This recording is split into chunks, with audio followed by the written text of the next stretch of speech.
ईमो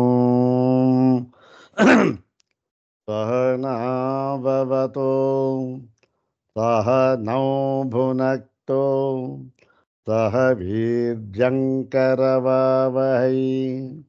तेजस्विनावधीतमस्तु मा विद्विषावहै। ॐ शान्ति शान्ति शान्तिः। ॐ नारायणं पद्मभुवं वसिष्ठं शक्तिं च तत्पुत्रपराशरं च व्यासं शुकं गौडपदं महान्तं गोविन्दयोगीन्द्रमथस्य शिष्यं श्रीशङ्कराचार्यमथस्य पद्मपादं च हस्तामलकं च शिष्यं तं तोटकं वार्तिककारमन्यान् अस्मद्गुरून् सन्ततमानतोऽस्मि।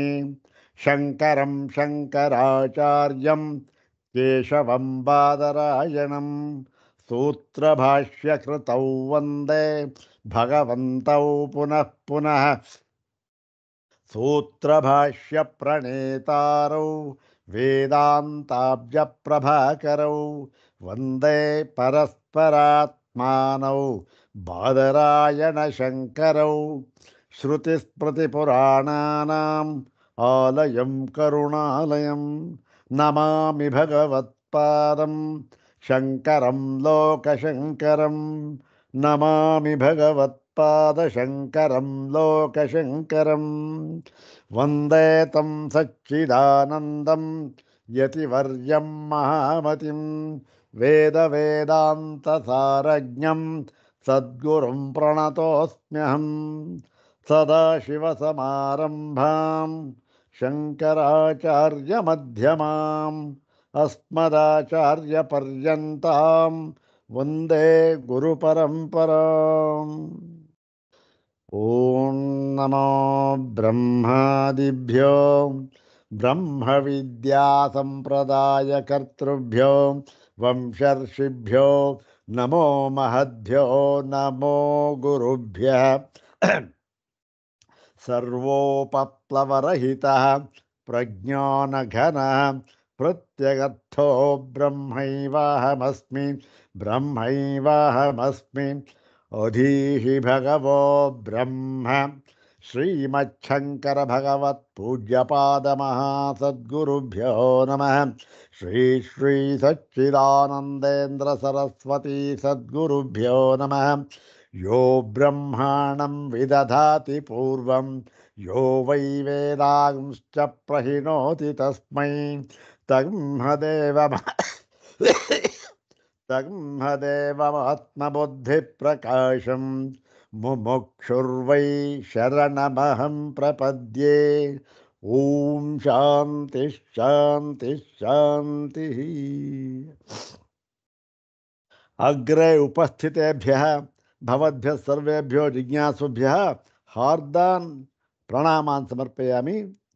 ब्रह्मसूत्र शांकर भाष्ये द्वितीयाध्याये तृतीये पादे एकेनैव सूत्रेण उपनिबद्धे अस्मिन् पंचमे अवधिकरणे तत्रैव उपनिबद्धं तदे एकमेव सूत्रं द्विवारं पठित्वा सूत्रं तद्भाष्यभागं च यथाचार्यानुग्रहं विचारयामः।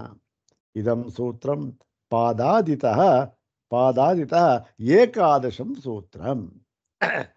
सर्वाग्रे शंकर भगवत पूज्यपादानां प्रशस्ति श्लोकमेकं पठित्वा तेषां पादारविन्दयोः शिरसा प्रणिपत्य अनुग्रहं च प्राप्य प्रकृतम् एकादशं सूत्रं तद्भाष्यभागं च यथानुग्रहम् इदानीं विचारयामः।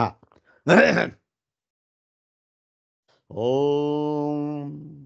संसार सर्प परिदष्ट विनष्ट जंतु संजीवनाय परया कृपयोपपन्नः ब्रह्मावबोध परमौषधमुद्वहन्यः तं शङ्करं ಪರತರಂ ಭಿಷಜಾಂ ನಮಾಮಿ.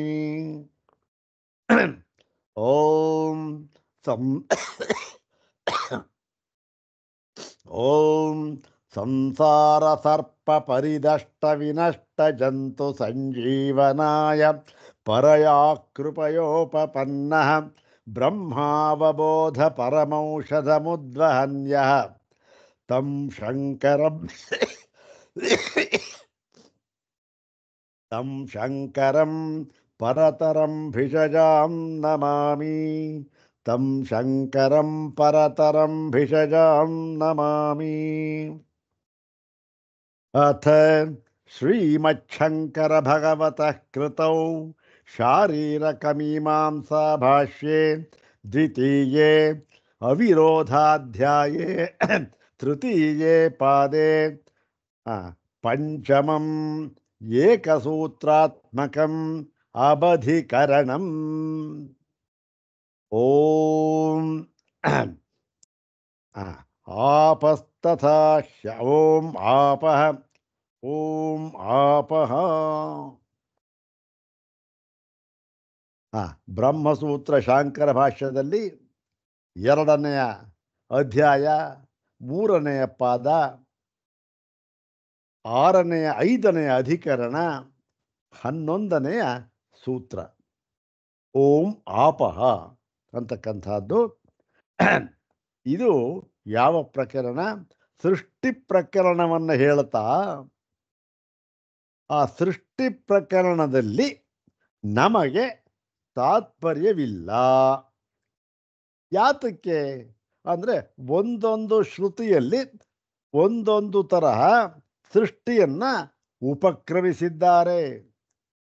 ಒಂದರಲ್ಲಿ ಆಕಾಶದಿಂದ ಉಪಕ್ರಾಂತವಾಗಿದೆ, ಇನ್ನೊಂದರಲ್ಲಿ ತೇಜಸ್ಸಿನಿಂದ ಉಪಕ್ರಾಂತವಾಗಿದೆ, ಇನ್ನೊಂದರಲ್ಲಿ ನೀರಿನಿಂದ ಉಪಕ್ರಾಂತವಾಗಿದೆ. ಹೀಗೆ ಆದ್ದರಿಂದ ಏನಾಗಿದೆ, ಇಲ್ಲಿ ಯಾವ ಒಂದು ವಿರೋಧಕ್ಕೂ ಎಡೆಯಿಲ್ಲ. ಯಾತಕ್ಕೆ? ಮತ್ತೆ ಪ್ರತಿಜ್ಞೆಗೂ ಕೂಡ ಭಂಗವಿಲ್ಲ. ಪ್ರತಿಜ್ಞೆ ಏನು ಮಾಡಿದ್ರು? ಒಂದನ್ನು ತಿಳಿದರೆ ಎಲ್ಲವನ್ನೂ ತಿಳಿದಂತಾಗುತ್ತದೆ. ಆ ಒಂದು ಯಾವುದು? ಪರಬ್ರಹ್ಮ ಅಂತ ಹೇಳಿದ್ರಲ್ಲ, ಅದಕ್ಕೂ ಕೂಡ ಭಂಗ ಬರುವುದಿಲ್ಲ. ಹೇಗೆ ಸ್ವಾಮಿ ಭಂಗ ಬರೋದಿಲ್ಲ? ಒಂದೊಂದು ಕಡೆ ಒಂದೊಂದು ಥರ ಹೇಳ್ತಾ ಇದ್ದಾರಲ್ಲ, ಒಂದು ಕಡೆ 3, ಒಂದು ಕಡೆ 5, ಒಂದು ಕಡೆ 1 ಹೀಗೆ ಅಂತಂದರೆ ಅದಕ್ಕೆ ಹೇಳಿದ್ರು, ನೋಡಪ್ಪ, ನಮಗೆ ಸೃಷ್ಟಿಯಲ್ಲಿ ತಾತ್ಪರ್ಯವೇ ಇಲ್ಲ. ಏನು? ಎಲ್ಲವೂ ಕೂಡ, ಎಲ್ಲವೂ ಅಂದ್ರೆ ಏನು? ಈ 5 ಭೂತಗಳು ಕೂಡ ಬ್ರಹ್ಮದ ವಿಕಾರವೇ ಆಗಿದೆ ಅಷ್ಟೇ. ಅಂದ್ರೆ ಏನು? ಈ ಒಂದು ಮುಂದೆ ಆಕಾಶಾದ್ವಾಯು, ಆಕಾಶದಿಂದ ವಾಯು ಹುಟ್ಟಿತು ಅಂತ ಹೇಳಿದ್ರೆ, ಆಕಾಶದಿಂದ ವಾಯು ಹುಟ್ಟಿತು ಅಂತಂದ್ರೆ ಎಲ್ಲವನ್ನು ತಿಳಿದಂತೆ ಹೇಗಾಗುತ್ತೆ ಅಂತಂದ್ರೆ ಇಲ್ಲಿ ಏನು ಅರ್ಥ ಮಾಡ್ಕೊಳ್ಬೇಕು ಗೊತ್ತೇನಪ್ಪ? ಇಲ್ಲಿ ಪರಬ್ರಹ್ಮವೇ ಏನಾಗಿ ಆಕಾಶ ಭಾವದಿಂದ ವಾಯುವನ್ನ ಉತ್ಪತ್ತಿ ಮಾಡಿತು ಅಂತ ಅಷ್ಟೇ ಅರ್ಥ. ಪರಬ್ರಹ್ಮವನ್ನು ಬಿಟ್ಟು ಆಕಾಶಕ್ಕೆ ಯಾವ ವಿಧವಾದ ಕ್ರಿಯೆ ಅಂತಲೂ ಇಲ್ಲ. ಪರಬ್ರಹ್ಮ ಇದ್ದರೆ ಕ್ರಿಯೆ ಅಷ್ಟೆ. ಅದು ಪ್ರತಿಯೊಂದು ಪ್ರಾಣಿಗೂ ಅದು ಸಮಾನವಾಗಿರ್ತಕ್ಕಂಥದ್ದು. ಪರಬ್ರಹ್ಮದ ಒಂದು ಅಸ್ತಿತ್ವ ಅಂತಕ್ಕಂಥದ್ದು ಇದ್ದರೆ ಕ್ರಿಯೆ ಸಾಧ್ಯ, ಇಲ್ಲದೆ ಇದ್ರೆ ಏನು ಸಾಧ್ಯವಿಲ್ಲ. ಹಾಗಾಗಿ ಆ ಒಂದು ಆಯಾಯ ಭಾವದಿಂದ ಪರಬ್ರಹ್ಮವೇ ಹೀಗೆ ತಾನೇ ಸ್ವತಃ ವಿಕಾರವನ್ನು ಹೊಂದಿದೆ. ಹೇಗೆ? ಪಂಚಭೂತಗಳಾಗಿ. ಮತ್ತೆ ಅದರಿಂದ ಈ ಅಹಂಕಾರ ಉಂಟ, ಅದರಿಂದ ತನ್ಮಾತ್ರಗಳಿಂದ ವಿಕಾರಗಳು, ಹೀಗೆ. ಆದ್ದರಿಂದ ಯಾವ ವಿಧವಾದ ಒಂದು ವಿರೋಧವೂ ಇಲ್ಲ ಅಂತ ಹೇಳಿ ಒಂದೊಂದಾಗಿ ಹೇಳ್ಕೊಂಡು ಬರ್ತಾ ಇದ್ದಾರೆ. ಇಲ್ಲಿಯವರೆಗೆ ಏನಾಗಿತ್ತು? ತೇಜಸ್ಸಿನವರೆಗೆ ಹೇಳಿದ್ರು. ಏನಂತ ಹೇಳಿದ್ರು? ಈ ತೇಜಸ್ಸು ಅಂತಕ್ಕಂಥದ್ದು ವಾಯುವಿನಿಂದ ಹುಟ್ಟಿದೆ. ಮತ್ತೆ ಈ ಪರಬ್ರಹ್ಮ ಮತ್ತೆ ಏನು ಸ್ವಾಮಿ, ಅದರ ಸ್ಥಳ, ಅದರ ಒಂದು ಸ್ಥಿತಿ ಏನು, ಅದರ ಸ್ಥಾನ ಏನು ಅಂತಂದ್ರೆ, ಅಲ್ಲಪ್ಪ, ಪರಬ್ರಹ್ಮವೇ ಏನು ತೇಜೋಭಾವದಿಂದ ಅಂತಂದ್ರು ಒಂದೇ. ಇಲ್ಲೇ ಇದ್ರೆ ಆ ಒಂದು ಈ ಒಂದು ಉಪಾಧಿಯಿಂದ ಅಷ್ಟೇ. ಯಾವುದು? ಪ್ರಕೃತಿ ಎಂಬತಕ್ಕಂತಹ ಉಪಾಧಿಯಿಂದ ಇವೆಲ್ಲ ಮಾರ್ಪಾಡಾಗಿದೆ ಅಷ್ಟೇ, ಇನ್ನೇನಿಲ್ಲ ಅಂತ ಹೇಳಿ ತೇಜಸ್ಸಿನಿಂದ ಈ ವಾಯುವಿನಿಂದ ತೇಜಸ್ಸು ಹುಟ್ಟಿತು ಅಂತ ಹೇಳಿದ್ರು. ಈಗ ಮುಂದೆ ತೇಜಸ್ಸಾದ್ಮೇಲೆ ಯಾವುದು? ಅಪ್ಪು. ಅದನ್ನ ಇಲ್ಲಿ ಹೇಳ್ತಾ ಇದ್ದಾರೆ. ಓಂ ಆಪಹ, ಓಂ ಆಪಹ ಅಂತಕ್ಕಂಥ ಇದರ ಒಂದು ಪದವಿಭಾಗ ಕ್ರಮವನ್ನು ನೋಡೋಣ. ಇದರಲ್ಲಿ ವಿಭಾಗನೂ ಇಲ್ಲ, ಏನಿಲ್ಲ, ಇರತಕ್ಕಂಥದ್ದು ಒಂದೇ ಒಂದು ಪದ. ಹೌದು ತಾನೆ? ಏನು? ಆಪಹ ಅಂದ್ಬಿಟ್ಟು ಏನಿದು? ಏಕಪದಾತ್ಮಕಂ ಸೂತ್ರಂ. ಏನು ಆಪಹ ಅಂತಂದರೆ ಇದರ ಅನ್ವಯ ಹೇಗೆ ಮಾಡಿಕೊಳ್ಬೇಕು ಅಂದರೆ, ಇದನ್ನ ಹಿಂದಿನ ತೇಜೋತಸ್ತಥಾಹ್ಯಾಹ ಅಂತ ಇದೆಯಲ್ಲ, ಅದಕ್ಕೆ ಇಲ್ಲಿ ತೇಜಸ್ಸಿನ ಬದಲಾಗಿ ಅಪ್ಪನ್ನು ಸೇರಿಸಿಕೊಳ್ಳಬೇಕು ಅಷ್ಟೇ. ಆಪಹ ಅಂತಂತಿರ್ತಕ್ಕಂಥದ್ದು ಹಾಗೆ. ಆವಾಗ ತೇಜಸ್ಸಿನ ಬದಲಾಗಿ ಅಪ್ಪನ್ನು ಸೇರಿಸ್ಕೊಂಡ್ರೆ ಏನಾಗುತ್ತೆ ಸೂತ್ರ? ಓಂ ಆಪಹ. ಅಲ್ಲಿ ತೇಜೋತಸ್ತಥಾಹ್ಯಾಹ, ತೇಜ ಅತಃ ತಥಾ ಹಿ ಆಹ ಅಂತ ನಾವು ನೋಡಿದ್ವಿ ಅಲ್ಲಿ ಪಂಚಪದಾತ್ಮಕವಾಗಿರ್ತಕ್ಕಂಥ ಸೂತ್ರ. ಇಲ್ಲಿ ಏನು? ಆ ತೇಜಸ್ಸಿಗೆ ಬದಲಾಗಿ ಆಪಹ ಅಂತಕ್ಕಂಥದ್ದನ್ನು ಸೇರಿಸ್ಕೊಳ್ಬೇಕು. ಆವಾಗ ಏನಾಗುತ್ತೆ? ಆವಾಗ ಅತಃ ಅಂದರೆ, ಅತಃ ಅಂತಂದ್ರೆ ಏನು? ಅಸ್ಮಾತ್ ತೇಜಸಃ ಅಂತ ಅರ್ಥ. ಅಂದರೆ ಈ ತೇಜಸ್ಸಿನಿಂದ ಏನು? ಆಪಹ ಉತ್ಪದ್ಯಂತೆ. ಅಲ್ಲಿ ವಾಯುವಿನಿಂದ ತೇಜಸ್ಸನ್ನು ಹೇಳಿದ್ರು. ಇಲ್ಲಿ ಅತಃ ಅಂದರೆ ಅಸ್ಮಾತ್ ತೇಜಸಃ ಆಪಹ ಉತ್ಪದ್ಯಂತೆ ಅಂತಕ್ಕಂಥದ್ದು. ಪದ ವಿಭಾಗ ಏನಾಗಿತ್ತು? ಆಪಹ ಅತಃ ತಥಾ ಹಿ ಆಹ. ಅತಃ ತಥಾ ಹಿ ಆಹ ಅಂತ 4 ಪದಗಳನ್ನು ಹಿಂದಿಲದು ತೇಜೋತಸ್ತಥಾ ಹಿ ಆಹ ಇದೆಯಲ್ಲ ಅಲ್ಲಿದು, ಅದನ್ನು ಇಲ್ಲಿಗೆ ಎಳ್ಕೊಂಬಂದು ಸೇರಿಸ್ಕೊಳ್ಬೇಕು. ಆಪಹ ಅಂತಕ್ಕಂಥದ್ದನ್ನು ಆ ತೇಜಸ್ಸಿನ ಬದಲಾಗಿ ಆಪಹ ಅಂತಕ್ಕಂಥದ್ದನ್ನು ಹಾಕ್ಕೊಳ್ಬೇಕು. ಅಲ್ಲಿ ಎಷ್ಟಾಯಿತು? ಇದೂ ಕೂಡ ಎಷ್ಟು? ಪಂಚಪದಾತ್ಮಕಮಿದಂ ಸೂತ್ರಂ. ಅಷ್ಟೇ. ಆ ತೇಜಸ್ಸು ಕೂಡ ಪಂಚಪದಾತ್ಮಕವಾಗಿತ್ತು ಸೂತ್ರ. ಇದು ಕೂಡ ತೇಜಸ್ಸಿನ ಬದಲಾಗಿ ಅಪ್ಪು, ಇದು ಪಂಚಪದಾತ್ಮಕ. ಅನ್ವಯ ಏನಾಯಿತು? ಅತಃ ಅಸ್ಮಾತ್ ತೇಜಸಃ ಆಪಹ ಉತ್ಪದ್ಯಂತೆ. ಆಪಹ ಉತ್ಪದ್ಯಂತೆ. ಯಾತಕ್ಕೆ ಉತ್ಪದ್ಯಂತೆ ಬಹುವಚನ? ಆಪಹ ಅಂತಕ್ಕಂಥದ್ದು ನಿತ್ಯ ಬಹುವಚನ ಅಂತ ಒಂದು ಶಬ್ದ. ಅಪ್ ಶಬ್ದ ಇದೆಯಲ್ಲ, ಅದು ನಿತ್ಯ ಬಹುವಚನ ಅಂತ ಶಬ್ದ. ಆಪಹ ಅಂತಂದರೆ ಅದು ಅದ್ಭಿ, ಹೀಗೆ ಮುಂದೆ ಹೋಗುತ್ತೆ. ಅಭ್ಯ ಅಭ್ಯ ಅಪಾಂ ಅಪ್ಸು ಅಂತ. ಇದಕ್ಕೆ ಏಕವಚನ ದ್ವಿವಚನ ಇಲ್ಲವೇ ಇಲ್ಲ. ಹಾಗಾಗಿ ಉತ್ಪದ್ಯಂತೆ. ಯಾತಕ್ಕೆ ಅಂದರೆ ಅದೇ ಥರ ಹಿಂದಿನ ಸೂತ್ರ ಥರ ತಥಾ ಹಿ. ಯಾಕೆಂದರೆ ತಥಾ ಶ್ರುತಿ ಆಹ, ಅದೇ ರೀತಿ ಶ್ರುತಿಯು ಹೇಳುತ್ತಿದೆ, ಇದೇ ರೀತಿ ಶ್ರುತಿಯು ಹೇಳುತ್ತಿದೆ ಅಂತ ಅಷ್ಟೆ. ಇದು ಈ ಒಂದು ಅಬಧಿಕರಣದ ಸೂತ್ರಾರ್ಥ, ಸೂತ್ರದ ಅನ್ವಯಾರ್ಥ. ಅನ್ವಯ ಸೇರಿಸ್ಕೊಳ್ಬೇಕು. ಅದನ್ನೇ ಆಚಾರ್ಯರು ಇಲ್ಲಿ ಬರೆದಿದ್ದಾರೆ. ಏನಂತ? 109ನೇ ಭಾಷ್ಯ ಭಾಗವನ್ನು ನೋಡಿ. ಅತಸ್ತಥಾಹ್ಯಾಹ ಇತಿ ಅನುವರ್ತತೆ. ಅಷ್ಟೇನು? ಅತಸ್ತಥಾಹ್ಯಾಹ ಇತಿ ಇಲ್ಲಿ ತೇಜೋತಸ್ತಥಾಹ್ಯಾಹ ಅಂತ ಹಿಂದಿನ ಸೂತ್ರದಲ್ಲಿ ಇತ್ತಲ್ಲ, ಅದರಲ್ಲಿ ತೇಜ ಎನ್ನುವ ಶಬ್ದವನ್ನು ಬಿಟ್ಟು ಅತಸ್ತಥಾಹ್ಯಾಹ ಎನ್ನುವ ಶಬ್ದಗಳನ್ನು ಇಲ್ಲಿ ನಾವು ಅನುವರ್ತಿಸಿಕೊಳ್ಳಬೇಕು. ಅದು ತಿರ್ಗಾ ತಂದು ಸೇರಿಸ್ಕೊಳ್ಬೇಕು. ಅವಾಗೇನಾಯಿತು? ಆಪಹ ಅತಸ್ತಥಾಹ್ಯಾಹ. ಸೇರಿಸೋದ್ರೆ ಏನಾಗುತ್ತೆ? ಆಪ ಅತಸ್ತಥಾಹ್ಯಾಹ. ಆಪಹ ಅಂತಕ್ಕಂಥ ವಿಸರ್ಗ ಲೋಪವಾಗುತ್ತೆ. ಸೇರಿಸೋದಾಗ, ಬಿಡಿಸಿ ಹೋದಾಗ ಆಪ ಅತಸ್ತಥಾಹ್ಯಾಹ. ಬಿಡಿಸಿದಾಗ ಆಪಹ ಅತಃ ತಥಾ ಹಿ ಆಹ. ಗೊತ್ತಾಯ್ತಲ್ಲ? ಆಪಹ ಅತಃ ತೇಜಸಃ ಜಾಯಂತೆ. ಇದೇನು? ಆಪಹ ಅತಃ ಅಂದ್ರೇನು? ಅದರಿಂದ. ಇದರಿಂದ ಅಂದ್ರೆ ಇದರಿಂದ ಅಂದ್ರೇನು? ಇದರಿಂದ ಅಂತಂದರೆ ತೇಜಸಃ ಇತ್ಯರ್ಥ. ತೇಜಸ್ಸಿನಿಂದ ಈ ಎಪ್ಪು ಹುಟ್ಟುತ್ತದೆ. ಅದು ಹೇಗೆ? ಇದಕ್ಕೇನು ಗಮಕ ಏನು? ಪ್ರಮಾಣ ಏನು ಅಂತಂದರೆ ಹಿಂದಿನ ಸೂತ್ರದಲ್ಲಿ ಯಾವ ಪ್ರಮಾಣವನ್ನು ಕೊಟ್ಟಿದ್ದರೋ ಅದೇ ಪ್ರಮಾಣವೇ ಇಲ್ಲೂ ಕೂಡ. ಅಲ್ಲಿ ತೇಜಸ್ಸು ಹೇಳಿದ್ರು, ಇಲ್ಲಿ ಅಪ್ಪು ಹೇಳ್ತಾ ಇದ್ದಾರೆ ಅಷ್ಟೆ. ಅಕಸ್ಮಾತ್ ತಥಾಹಿ ಆಹ, ತಥಾಹಿ ಆಹ ಅಂದ್ರೇನು? ಶ್ರುತಿ ಆಹ ಇತ್ಯರ್ಥ. ಏನಂತ ಇದೆ ಶ್ರುತಿ? ತದಪೋ ಸೃಜತ, ತತ್ ಅಪಹ ಅಸೃಜತ, ತತ್ ಅಸೃಜತ ಅಂತಂದ್ರೆ ಏನು? ಅಗ್ನೇ ಆಪಹ ಇತಿ ಚ. ಅಗ್ನೇ ಆಪಹ ಅಂದರೆ ಅಗ್ನಿಯಿಂದ ಅಪ್ಪು ಎಂಬುದಾಗಿ ಶ್ರುತಿಯು ಹೇಳ್ತಾ ಇದೆ. ಯಾವುದು? ಈ ತೈತ್ರಿಯದಲ್ಲಿ ಹೇಳಿದ ಅಗ್ನೇರಾಪಹ ಅಂತ. ಮತ್ತು ಸತಿ ವಚನೆ ನಾಸ್ತಿ ಸಂಶಯ ಅಂದ್ರೇನು? ವಚನೇ ಸತಿ, ವಚನೆ ಶ್ರುತಿ, ವಚನೆ ಸತಿ ಇತ್ಯುಕ್ತೆ ಶ್ರುತಿ ವಚನೆ ಸತಿ ಅಂತ. ಅಂದರೆ ಶ್ರುತಿ ವಚನವು ಇದ್ದಾಗ, ಶ್ರುತಿ ವಾಕ್ಯವು ಕಂಠೋಕ್ತವಾಗಿ ಹೇಳುತ್ತಿರುವಾಗ ಆ ಶ್ರುತಿ ವಾಕ್ಯದ ಮೇಲೆ ಸಂಶಯವನ್ನು ಪಡಬಾರದು.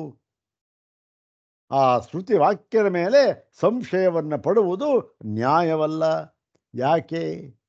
ಆ ಶ್ರುತಿ ಅಂತಕ್ಕಂಥದ್ದು ಅದೂ ಒಂದು ಪ್ರಮಾಣ. ಹೌದು ತಾನೆ? ಯಾಕೆ? ಪ್ರತ್ಯಕ್ಷ, ಅನುಮಾನ, ಪ್ರತ್ಯಕ್ಷ, ಅನುಮಾನ, ಆಗಮ. ಆಗಮ ಶ್ರುತಿ. ಇಲ್ಲಿ ಆಗಮ ಅಂತಂದರೆ ಮೂರ್ನಾಲ್ಕು ಅರ್ಥಗಳನ್ನು ಹೇಳ್ತಾರೆ.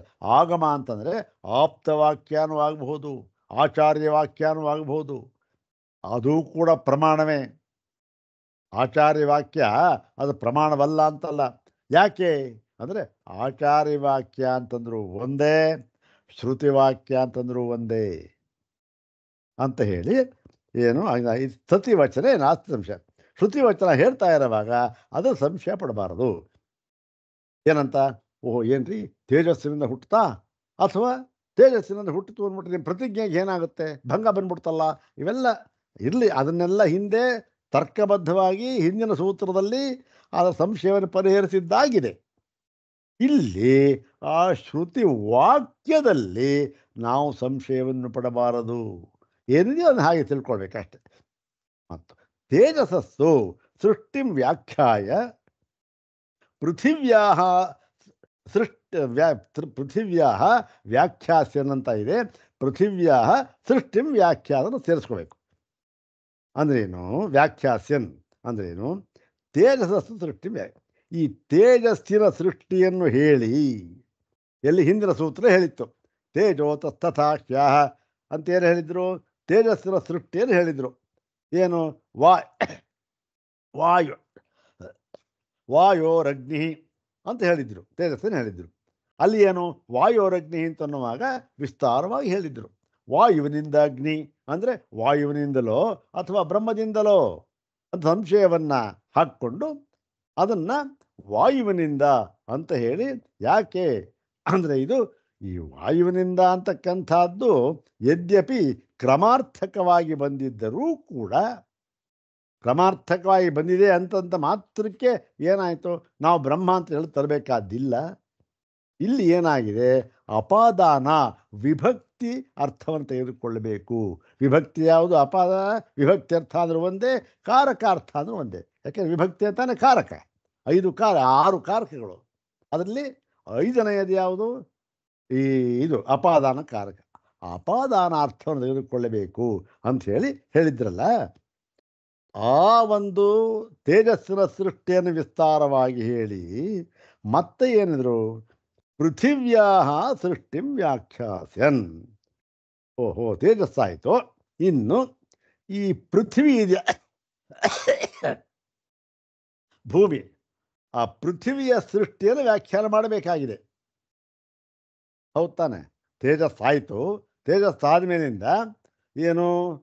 ಈ ಪೃಥ್ವಿಯನ್ನು ವ್ಯಾಖ್ಯಾನ ಮಾಡಬೇಕಾಗಿದೆ. ಅದಕ್ಕೋಸ್ಕರವಾಗಿ ಈ ತೇಜಸ್ಸು ಮತ್ತು ಪೃಥ್ವಿ ಇವೆರಡಕ್ಕೂ ಕೂಡ ಇನ್ನೊಂದಿದೆ ಮಧ್ಯದಲ್ಲಿ ಇರುವಂತಹ. ಅದ್ಯಾವುದು? ಅಪೋಂತರ್ಯಾಮ್. ಏನು? ಇವೆರಡರ ಮಧ್ಯದಲ್ಲಿ ಇರತಕ್ಕಂಥ ಅಪ ಅದನ್ನೇ ನೀರು. ಅಪೋಂತರ್ಯಾಮ್ ಅಪ. ಆ ನೀರನ್ನು ಅಪಾಂ ಅಂತರ್ಯಾಮ್ ಅಂತ.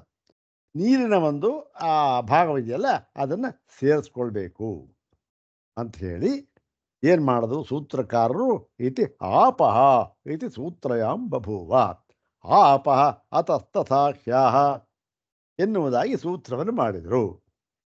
ತೇಜಸ್ಸಿನಿಂದ ಭೂಮಿಯನ್ನು ಹೇಳಬೇಕು, ಪೃಥ್ವಿಯನ್ನು ಹೇಳಬೇಕಾಗಿರೋದರಿಂದ ಮುಂದೆ ಅದಕ್ಕೆ ಮಧ್ಯದಲ್ಲಿ ಇರತಕ್ಕಂಥ ಈ ಒಂದು ಇನ್ನೊಂದು ಪಂಚಭೂತದಲ್ಲಿ ಒಂದು ಇದೆಯಲ್ಲ ಇನ್ನೊಂದು ಭೂತ, ಅದು ಯಾವುದದು? ಅದು ಅಪ್ಪು. ಅದನ್ನು ವ್ಯಾಖ್ಯಾನ ಮಾಡೋಣ ಅಂತ ಹೇಳಿ ಇಲ್ಲಿ ಯಾಪಹ ಅಂತಕ್ಕಂಥ ಸೂತ್ರವನ್ನು ಹೇಳಿದ್ದಾರೆ. ಇದು ಏನು ವ್ಯಾಖ್ಯಾನ? ಇದಕ್ಕೆ ತೇಜೋತಸ್ತಥಾಹ್ಯಾಹ ಅಂತನ್ನುವಾಗ ಏನು ವ್ಯಾಖ್ಯಾನ ಮಾಡಿದ್ದವೋ ಅದೇ. ಅಲ್ಲಿ ತೇಜಸ್ಸು ಅಂತ ಇರೋ ಕಡೆ ಅಪ್ಪು ಸೇರಿಸ್ಕೊಂಡ್ಬಿಡಿ ಅಷ್ಟೆ, ಇನ್ನೇನಿಲ್ಲ. ಇದು ಮಿಕ್ಕಿದ್ದೆಲ್ಲ ಸಮಾನವಾದದ್ದು ಅಂತ ಹೇಳಿ ಇಲ್ಲಿ ಅಬಧೀಕರಣ ಅಷ್ಟೆ. ಈಗ ಮುಂದಿನ ಒಂದು ಅಧಿಕರಣ ಇದೆ, ಅದ್ಯಾವುದದು? 12ನೇ ಅಧಿಕರಣ. ಇದಂ ಸೂತ್ರಂ 12 ಅಧಿಕರಣಂ ಅಸ್ಮಿನ್ ಪಾದೆ ಅಸ್ಮಿನ್ ದ್ವಿತೀಯೇ ಅಧ್ಯಾಯೇ ತೃತೀಯೇ ಪಾದೆ ಇದಂ ಸೂತ್ರಂ 12 ಸೂತ್ರಂ. ನೋಡೋಣ ಏನು. ಓಂ ಪೃಥಿವ್ಯಧಿಕಾರ ರೂಪ ಶಬ್ದಾಂತರೇಭ್ಯ ಓಂ ಪೃಥಿವ್ಯಧಿಕಾರ ರೂಪ ಶಬ್ದಾಂತರೇಭ್ಯ ಸೂತ್ರ ಇದು. ಇದರ ಒಂದು ಪದ ವಿಭಾಗ ಕ್ರಮವನ್ನು ಏನಾಗುತ್ತೆ ನೋಡೋಣ. ಪೃಥಿವ್ಯಧಿಕಾರ ರೂಪ ಶಬ್ದಾಂತರೇಭ್ಯ ಇದನ್ನ ವಿಭಾಗ ಮಾಡಿದಾಗ ಏನಾಗುತ್ತೆ? ಪೃಥಿವೀ ದೀರ್ಘ ಪೃಥಿವೀ ಮತ್ತೆ ಅಧಿಕಾರ ರೂಪ ಶಬ್ದಾಂತರೇಭ್ಯ ಒಂದೇ ಪದ. ಏನು? ಪೃಥಿವೀ ಅಧಿಕಾರ ರೂಪ ಶಬ್ದಾಂತರೇಭ್ಯ ಅಂದ್ರೇನು? ಅಧಿಕಾರಶ್ಚ ರೂಪಶ್ಚ ಶಬ್ದಶ್ಚ ಅಧಿಕಾರ ರೂಪ ಶಬ್ದಾಃ ಹೌದ್ ತಾನೆ? ತೇಭ್ಯ ಅಧಿಕಾರ ರೂಪ ಶಬ್ದೇಭ್ಯ ಅಧಿಕಾರ ರೂಪ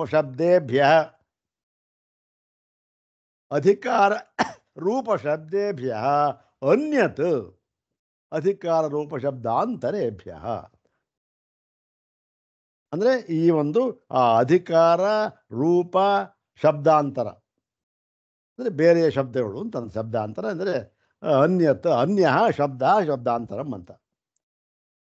ಈ ಅಧಿಕಾರ ರೂಪ ಮತ್ತು ಬೇರೆಯ ಶಬ್ದಗಳು ಇವು ಏನು ಅರ್ಥ ಆಗುತ್ತೆ ಅಂತಂದರೆ, ಇಲ್ಲಿ ನೋಡಿ ಏನಿದೆ ಆ ಮಂತ್ರ ಏನಿದೆ, ಅಗ್ನೇರಾಪ ಅಂದ್ಬಿಟ್ಟು ಅದ್ಯ ಪೃಥಿವೀ ಅಂತ ಹೇಳಿದ್ರು.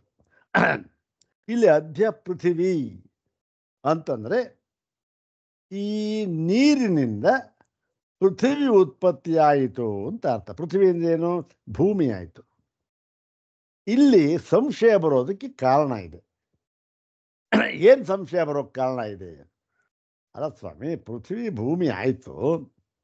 ಈ ಭೂಮಿ ಅಂತಕ್ಕಂಥದ್ದು ಪೃಥ್ವಿ ಅಂತಕ್ಕಂಥದ್ದು ನಮಗೆ ಏನನ್ನು ಹೇಳುತ್ತೆ? ಪೃಥ್ವಿ ಅಂದರೆ ಭೂಮಿ ಅಂತ ಆಗುತ್ತೆ.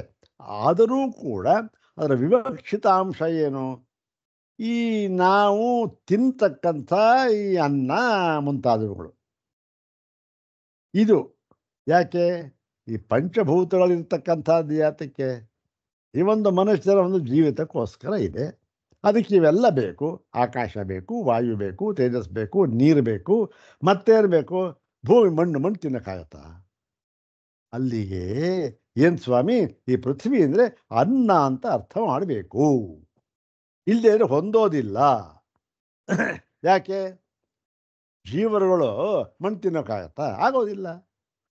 ಆದ್ದರಿಂದ ಪೃಥ್ವಿ ಅಂತ ಇದೆ, ಅನ್ನವನ್ನು ಹೇಳಬೇಕು ಅಂತ ಇದು ಬರುತ್ತೆ. ಮುಂದೆ ಮತ್ತೆ ಪೂರ್ವ ಪಕ್ಷ ಬರುತ್ತೆ. ಇಲ್ಲಿ ಏನಾಯ್ತು? ಇದು ಪೃಥ್ವಿ ಅಧಿಕಾರ ರೂಪ ಶಬ್ದಾಂತರೇಭ್ಯ ಅಂದ್ರೆ ಏನು? ಇಲ್ಲಿ ಒಂದೆರಡು ಪದ ಸೇರಿಸ್ಕೋಬೇಕು.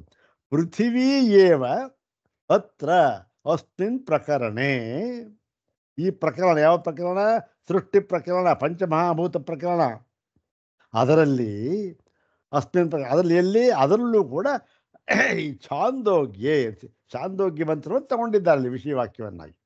ಛಾಂದೋಗ್ಯ ಮಂತ್ರೆ ವಿವಕ್ಷಿತಮಸ್ತಿ. ಪೃಥಿವೀ ಏವ ಅತ್ರ ಅಸ್ಮಿನ್ ಪ್ರಕರಣೆ ವಿವಕ್ಷಿತಮಸ್ತಿ. ಏನಲ್ಲ ನತು ಅನ್ನಂ. ಪೂರ್ವ ಪಕ್ಷ ಮುಂದೆ ಬರುತ್ತೆ. ಪೃಥಿವಿಯೇ ಇಲ್ಲಿ ಈ ಪ್ರಕರಣದಲ್ಲಿ ಛಾಂದೋಗ್ಯದಲ್ಲಿ ಹೇಳಿರತಕ್ಕಂತಹ ಈ ಸೃಷ್ಟಿ ಪ್ರಕರಣದಲ್ಲಿ ಪೃಥಿವಿ ಅಂದರೆ ಭೂಮಿಯು ವಿವಕ್ಷಿತವಾಗಿದೆ ಅಷ್ಟೇ. ಏನಲ್ಲ ಅನ್ನ ಅಲ್ಲ. ಯಾಕೆ ಅಂತಂದರೆ ಅನ್ನ ಈ ಸಂಶಯ ಯಾಕೆ ಬಂತು ಸ್ವಾಮಿ ಅಂದರೆ, ಹೌದು ಛಾಂದೋಗ್ಯದಲ್ಲಿ ಬಾಯಿ ಬಿಟ್ಟು ಏನಂತ ಹೇಳಿದೆ, ಆ ನೀರು ಅನ್ನವನ್ನು ಸೃಷ್ಟಿಸಿತು ಅಂತ ಹೇಳಿಬಿಟ್ಟಿದ್ದಾರೆ. ಮತ್ತೆ ಈ ಒಂದು ವ್ಯವಹಾರದಲ್ಲೂ ಕೂಡ ಹೊಂದುತ್ತೆ. ನೀರಾದ್ಮೇಲೆ ಅನ್ನ ಬೇಕು, ಮಣ್ಣು ತಿನ್ನೋಕ್ಕಾಗತ್ತೆ, ಆಗೋದಿಲ್ಲ. ಮತ್ತು ಎರಡೂ ದೃಷ್ಟಿಯಿಂದ, ಒಂದು ಶ್ರುತಿಯಲ್ಲಿ ನೀರಾದ ಮೇಲೆ ಅಪ್ಪಾದ ಮೇಲೆ ಏನಂತ ಹೇಳಿಲ್ಲ, ಪೃಥ್ವಿ ಅಂತ ಹೇಳಿದ್ದಾರೆ, ಪೃಥ್ವಿ ಅಂತ ಇಲ್ಲಿ ಹೇಳಿದ್ದಾರೆ, ಪೃಥ್ವಿ ಅಂತ ಹೇಳಿಲ್ಲ. ಛಾಂದೋಗ್ಯದಲ್ಲಿ ಅನ್ನ ಅಂತ ಹೇಳಿದ್ದಾರೆ ಬಾಯಿ ಬಿಟ್ಟು. ಸರಿಯಾಗಿದೆ ಅದು.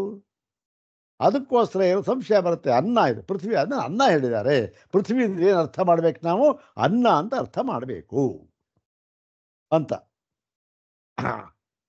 ಆ ಒಂದು ಪ್ರಕಾರ ತಗೊಂಡು ವಿಚಾರ ಮಾಡ್ತಾ ಇದ್ದಾರೆ. ಇವಾಗ ಇದು ಗೊತ್ತಾಯ್ತು, ಅನ್ವಯ ಗೊತ್ತಾಯ್ತಲ್ಲ. ಪೃಥಿವೀ ಏವ ಅತ್ರ ಅಸ್ಮಿನ್ ಪ್ರಕರಣೆ ಛಾಂದೋಗ್ಯೆ ವಿವಕ್ಷಿತಮಸ್ತಿ ನತು ಅನ್ನಂ. ಕುತಃ ಅಧಿಕಾರ ರೂಪ ಶಬ್ದಾಂತರೇಭ್ಯ. ಅಧಿಕಾರಶ್ಚ ರೂಪಶ್ಚ ಶಬ್ದಾಂತರಶ್ಚ. ಶಬ್ದಾಂತರಶ್ಚ ಒಂದೇ ಮಾಡುವ, ಅನ್ಯ ಶಬ್ದ ಶಬ್ದಾಂತರಂ ಅದನ್ನು ಒಂದೇ ಶಬ್ದಾಂತರಂ ಶಬ್ದಾಂತರಂಚ ಅಧಿಕಾರ ರೂಪ ಶಬ್ದಾಂತರೇಭ್ಯ. ಅದು ಚತುರ್ಥ ವಿಭಕ್ತಿ ಬರುತ್ತೆ. ಸಮಾಸವನ್ನು ಸರಿಯಾಗಿ ವಿಗ್ರಹ ಮಾಡಬೇಕು ಅಂದರೆ ಹೇಗೆ ಮಾಡಬೇಕು, ನೇರವಾಗಿ ಹೇಳಬಾರ್ದು.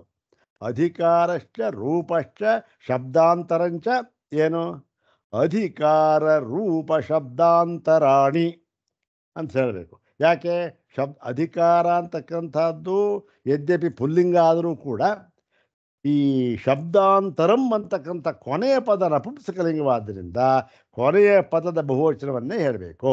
ಅಧಿಕಾರ ರೂಪ ಶಬ್ದಾಂತರಾಣಿ ತೇಭ್ಯ ಅಧಿಕಾರ ರೂಪ ಶಬ್ದಾಂತರೇಭ್ಯ ಅಂತ ಈ ವಿಗ್ರಹ ಮಾಡಬೇಕು. ನೇರವಾಗಿ ಮಾಡ್ತಾರೆ, ಅದು ಸರಿಯಲ್ಲ. ಸರಿಯಲ್ಲ ಅಂದರೆ ಕ್ರಮ ಅಲ್ಲ ಅಷ್ಟೇ, ಇನ್ನೇನಿಲ್ಲ. ಇದೇ ರೀತಿ ಮಾಡಿದ್ರೆ ಈ ಪರೀಕ್ಷೆಯಲ್ಲಿ ನಂಬರ್ ಕೊಡಬೇಕಾದ್ರೆ ಈ ರೀತಿ ಮಾಡಿದ್ರೆ ನಂಬರ್ ಕೊಡ್ತಾರೆ. ಇಲ್ಲೇ ನಿಮ್ಗೆ ಗೊತ್ತಿರುತ್ತೆ ಈ ರೀತಿ ಮಾಡಬೇಕು ಅಂತ, ನೇರವಾಗಿ ಮಾಡಿಬಿಟ್ರೆ ಏನಾಗುತ್ತೆ, ಕೊಡೋದಿಲ್ಲ, ನಂಬರ್ ಕೊಡೋದಿಲ್ಲ. ಹೀಗೆ ಏನಿದು ಈ ಆಯ್ತಲ್ಲ. ಇಲ್ಲಿ ಈ ಪ್ರಕರಣದಲ್ಲಿ ಛಾಂದೋಗ್ಯ ಶ್ರುತಿಯಲ್ಲಿ ಏನು ಹೇಳಿದೆ, ಇಲ್ಲಿ ಏನಾಗಿದೆ, ಈ ಛಾಂದೋಗ್ಯ ಶ್ರುತಿಯಲ್ಲಿ ಅನ್ನ ಎಂಬುದಾಗಿ ಯದ್ಯಪಿ ಹೇಳಿದ್ದರೂ ಕೂಡ ಇಲ್ಲಿ ಪೃಥ್ವಿ ಭೂಮಿಯನ್ನೇ ಇಲ್ಲಿ ಹೇಳಿ ವಿವಕ್ಷಿತವಾಗಿದೆ. ಯಾತಕ್ಕೆ ಅಂದರೆ ಅದಕ್ಕೆ ನೋಡಿ, ಅಧಿಕಾರ ರೂಪ ಮತ್ತು ಬೇರೆ ಬೇರೆಯ ಶಬ್ದಗಳು ಅಂದರೆ ಶ್ರುತಿವಾಕ್ಯಗಳು ಇವೆಲ್ಲ ಇದೆ. ಈ ಒಂದು ಬಲದಿಂದ ಏನಾಗಬೇಕು, ಅಲ್ಲಿ ಅನ್ನ ಅಂತ ಹೇಳಿದ್ದರೂ ಕೂಡ ಅದು ಪೃಥ್ವಿ ಅಂತ ಅರ್ಥ ಮಾಡಬೇಕು ಅಂತ ಇದು. ಈಗ ಅನ್ನ ಅಂತ ಹೇಳಿದಾರಲ್ಲ, ಅದು ಪೂರ್ವ ಪಕ್ಷ. ಅನ್ನ ಅಂತ ಅರ್ಥ ಮಾಡಬೇಕು ಅಂತಕ್ಕಂಥ ಅದು ನೋಡೋಣ. ಈಗ 110ನೇ ಭಾಷೆ. ತಾಹ ಆಪ ಐಕ್ಷಂತ ಬಹ್ವ್ಯಸ್ಯಾಮ ಪ್ರಜಾಯೇ ಮಹೀತಿ ತಾ ಅನ್ನಮಸೃಜಂತ. ಛಾಂದೋಗ್ಯ ಶ್ರುತಿ ಏನು, ತಾ ಆಪಹ ಐಕ್ಷಂತ. ತಾಹ ಆಪಹ ಐಕ್ಷಂತ ಎಲ್ಲ ಬಹುವಚನ. ತಾಹ ಸ್ತ್ರೀಲಿಂಗ, ಆಪಹ ಸ್ತ್ರೀಲಿಂಗ, ಐಕ್ಷಂತ ಬಹುವಚನದ ರೂಪ. ಏನು, ಆ ನೀರು ಯೋಚನೆ ಮಾಡಿತು. ಏನಂತ ಮಾಡಿತು ಅಂದರೆ, ಬಹ್ವ್ಯ ಸ್ಯಾಮ, ನಾನು ಬಹುವಾಗಿ ಆಗುವೆನು ಎಂಬುದಾಗಿ ಯೋಚನೆ ಮಾಡಬೇಕು. ಮತ್ತು ಪ್ರಜಾಯೇ ಮಹೀತಿ ಅಂದರೆ ಈ ಒಂದು ಪ್ರಜೆಯನ್ನು ಕೂಡ ಬಹುವಾಗಿ ಆಗುತ್ತೇನು ಅಂತಂತ. ಬಹುವಾಗಿ ಆಗುವನಂದರೆ ಪ್ರಜಾಯ ಅಂದರೆ ಜಾಯಮಾನ ಅಂದರೆ ಹುಟ್ಟತಕ್ಕಂಥದ್ದು ಅಂತಕ್ಕಂಥದ್ದು. ಬಹುವಾಗಿ ಆಗುವೆನು ಅಂದರೆ ಅರ್ಥ ಏನು, ಆಗುವೆನು ಅಂದರೆ ಬಹುವಾಗಿ ಹುಟ್ಟುವೆನು ಅಂತ ಅರ್ಥ ಮಾಡಬೇಕು ಅಂತ ಹೇಳಿದ್ದೆ ಆಚಾರ್ಯ. ಶ್ಯಾಮ ಅಂದರೆ ಪ್ರಜಾಯೇಮಹಿ ಅಂತ ಅಷ್ಟೆ. ನಾನು ಬಹುವಾಗಿ ಹುಟ್ಟುವೇನು ಎಂಬುದಾಗಿ ಏನದು ಆ ನೀರು ಯೋಚನೆ ಮಾಡಿತು. ಯೋಚನೆ ಮಾಡಿಬಿಟ್ಟು ಏನು ಮಾಡ್ತು ಅಂದ್ಬಿಟ್ಟು ಅನ್ನಮಸೃಜಂತ, ಅದು ಅನ್ನವನ್ನು ಸೃಷ್ಟಿ ಮಾಡಿತು. ಏನಾಗಿದೆ? ಅದ್ಭ್ಯ ಪೃಥಿವಿ ಅಂತ ಇದೆಯಲ್ಲ, ಪೃಥಿವಿಯನ್ನಲ್ಲ ಅನ್ನವನ್ನು ಸೃಷ್ಟಿ ಮಾಡಿತು ಅಂತ ಕಂಠೋಕ್ತವಾಗಿ ಛಾಂದೋಗ್ಯದಲ್ಲಿ ಹೇಳಿಬಿಟ್ಟಿದ್ದಾರೆ. ಮತ್ತೆ ನಮ್ಮ ಅನುಭವದಲ್ಲೂ ಕೂಡ ಹೊಂದುತ್ತದು. ಹೋಗ್ತಾರೆ, ನೀರಾದ್ಮೇಲೆ ಅನ್ನ, ಮಣ್ಣಲ್ಲ ಅಂತ ಹೇಳಿ ಅಂತ ಇದು ಛಾಂದೋಗ್ಯ ಈ ಥರ ಹೇಳಿಬಿಟ್ಟಿದ್ದಾರೆ. ಇಲ್ಲಿ ತತ್ರ ಸಂಶಯ, ಇಲ್ಲೊಂದು ಸಂಶಯ ಬಂತು. ಏನು?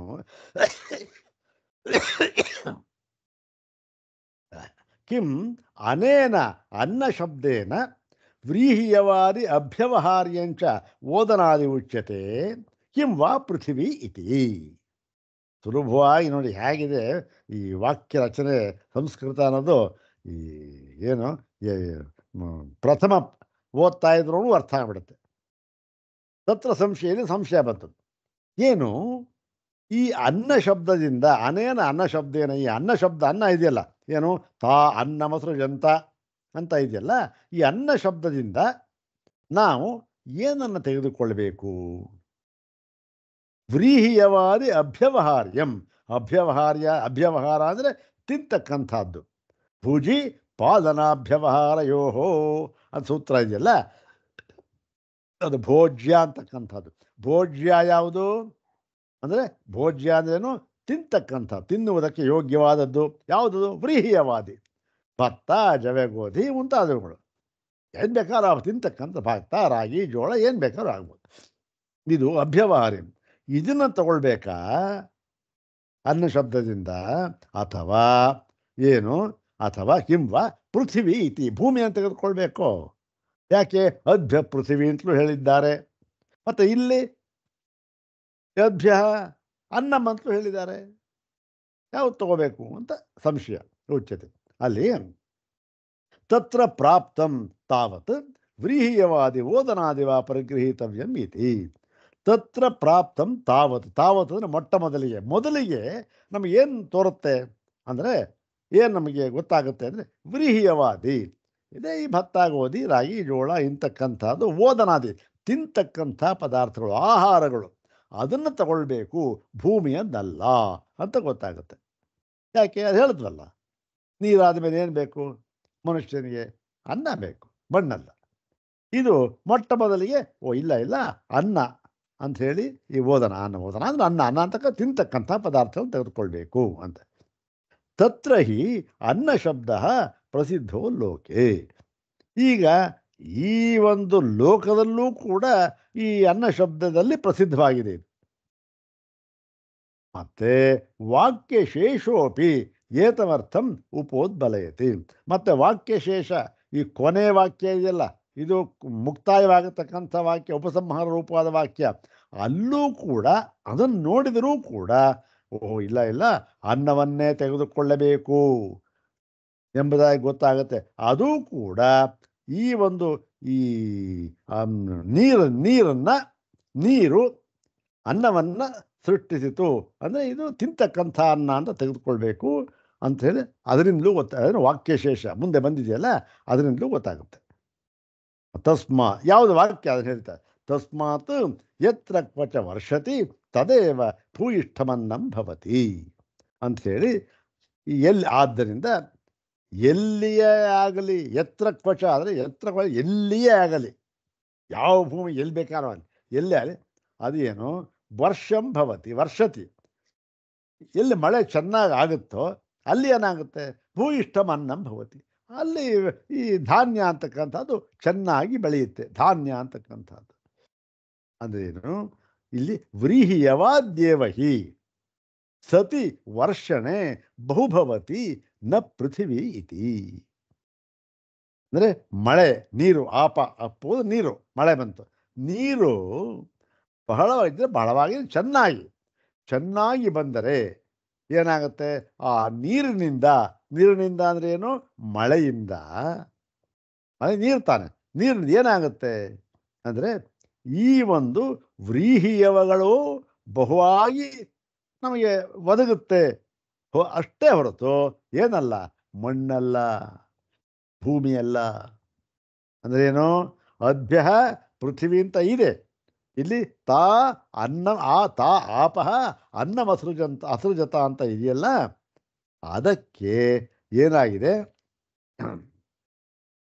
ಹಾ, ತಾ ಆಪಹ ಅನ್ನಮಸೃಜಂತ ಅಂತ ಇದೆಯಲ್ಲ, ಅದಕ್ಕೆ ಇಲ್ಲಿ ಅನ್ನ ಅಂತಲೇ ಅರ್ಥ ಮಾಡಬೇಕು. ಯಾಕೆ? ನೀರಿನಿಂದ ಅನ್ನ ಉತ್ಪತ್ತಿ ಆಗುತ್ತೆ. ಚೆನ್ನಾಗಿ ಮಳೆ ಬಂತು, ನೀರು ಬಂತು, ಧಾನ್ಯ ಬೆಳೀತು ಅಂತ ಹೇಳಿ ಈ ದೃಷ್ಟಿಯಿಂದಲೂ ಕೂಡ ಇದು ಅನ್ನ ಅಂತಲೇ ಅರ್ಥ ಮಾಡಬೇಕು. ಮತ್ತು ಏನಲ್ಲ, ಮಣ್ಣು ಅಂತ ಭೂಮಿ ಅಂತ ಅಲ್ಲ. ಅಂದರೆ ಏನು? ಇದು ಪೂರ್ವ ಪಕ್ಷ. ಇದು ಮೊಟ್ಟ ಮೊದಲನೇ ಹೀಗೆ ತೋರುತ್ತೆ. ಇದು ಹೇಗಿದೆ? ಇದು ಅನುಭವಕ್ಕೂ ಹೊಂದುತ್ತೆ, ವ್ಯವಹಾರಕ್ಕೂ ಹೊಂದುತ್ತೆ, ಮತ್ತು ಶ್ರುತಿವಾಕ್ಯವೂ ಇದೆ. ಇಲ್ಲಿ ಛಾಂದೋಗ್ಯದಲ್ಲಿ ಇದೆ ಶ್ರುತಿವಾಕ್ಯ. ಹೀಗೆ ಏನಾಗಿದೆ ಇಲ್ಲಿ? ಅಧಿಕಾರ ರೂಪ ಶಬ್ದ, ಇದು ಮುಂದೆ ಇದು ಸಿದ್ಧಾಂತದಲ್ಲಿ ಬರುತ್ತೆ. ಅಧಿಕಾರ ರೂಪ ಶಬ್ದ. ಅಧಿಕಾರ ಅಂದ್ರೆ ಏನು? ಅಧಿಕಾರ ಅಂದರೆ ಪ್ರಕರಣ ಅಂತ ಅರ್ಥ ಅಷ್ಟೆ. ಈ ಅಧಿಕಾರದಲ್ಲಿ ಇದನ್ನು ಹೇಳಿದ್ದಾರೆ ಅಂದರೆ ಈ ಪ್ರಕರಣದಲ್ಲಿ, ಮತ್ತೆ ರೂಪದಲ್ಲೂ ಕೂಡ, ಮತ್ತು ಶಬ್ದಾಂತರೇ ಬೇರೆ ಬೇರೆ ಶ್ರುತಿ ವಾಕ್ಯಗಳಲ್ಲೂ ಕೂಡ ಹೇಳಿದ್ದಾರೆ. ಈ ಎಲ್ಲದರ ಒಂದು ಬಲದಿಂದ ಏನು ಇಲ್ಲಿ ಈ ಅನ್ನ ಅಂತಂತಲ್ಲ, ಈ ಪೃಥ್ವಿಯನ್ನೇ ಹೇಳಿದ್ದಾರೆ. ಸಿದ್ಧಾಂತ ಇದು. ಪೂರ್ವ ಪಕ್ಷ ಏನು? ಇಲ್ಲ, ಪೃಥ್ವಿ ಅಲ್ಲ, ಇದು ಅನ್ನವನ್ನು ಹೇಳಿದ್ದಾರೆ. ಯಾಕೆ?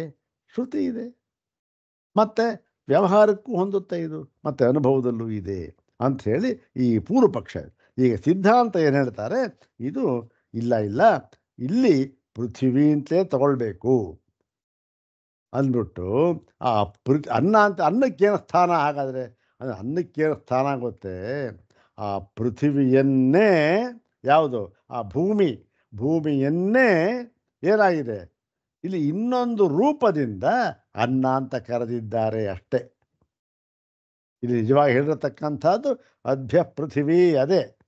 ಆದರೆ ಆ ಪೃಥ್ವಿಯನ್ನೇ ಏನು ಈ ಒಂದು ಪ್ರಕರಣಕ್ಕೆ ಸಂಬಂಧಪಟ್ಟ ಹಾಗೆ ಮತ್ತೆ ಒಂದು ಬೇರೆಯ ರೂಪದಿಂದ ಅದನ್ನೇನು ಅನ್ನ ಅಂತ ಕರೆದಿದ್ದಾರೆ ಅಷ್ಟೇ ಹೊರತು ಇಲ್ಲಿ ಪೃಥ್ವಿ ಹೇಳಿದ್ದಾರೆ ಅಂತಕ್ಕಂಥದ್ದು ಸಿದ್ಧಾಂತ. ಆ ಸಿದ್ಧಾಂತವನ್ನು ನಾಳೆ ನೋಡೋಣ. ಓಂ ಶಾಂತಿ ಶಾಂತಿ ಶಾಂತಿ. ಓಂ ತತ್ಸತ್.